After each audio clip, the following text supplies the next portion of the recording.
A shoemaker, through no fault of his own, had become so poor that he had nothing left but enough leather for one last pair of shoes. That evening, he cut the leather into pieces, ready to sew the shoes the next morning. Then, with a clear conscience, he went quietly to bed and fell asleep. In the morning, when he sat down at his workbench, there stood the 2 shoes, already finished. He was amazed. He picked them up to look more closely, and they were perfectly made. Every stitch was neat and even, as if a master craftsman had sewn them.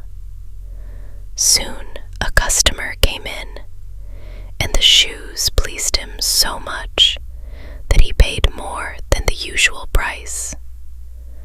With that money, the shoemaker was able to buy leather for 2 pairs of shoes.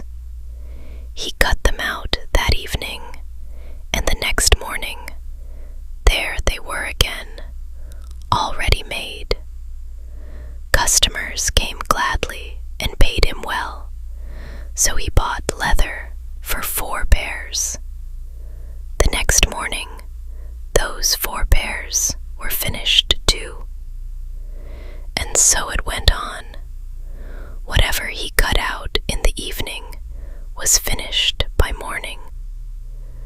Before long, he was doing well again, and in time, he became quite wealthy.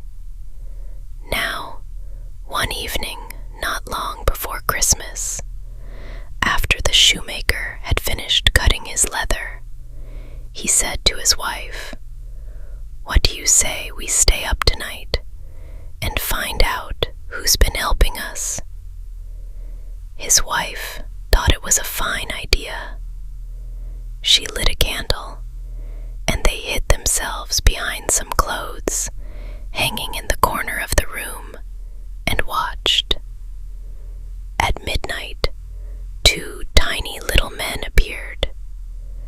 They sat right down at the shoemaker's table, picked up the cut leather, and began to stitch and sew and hammer with their small fingers, working so skillfully and so quickly that the shoemaker could hardly believe his eyes. They didn't stop until every pair was done and standing neatly on the table. Then they ran away as fast as they had come.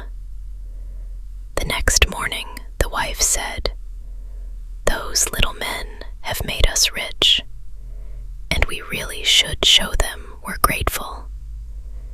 They run around with nothing to wear. They must be freezing.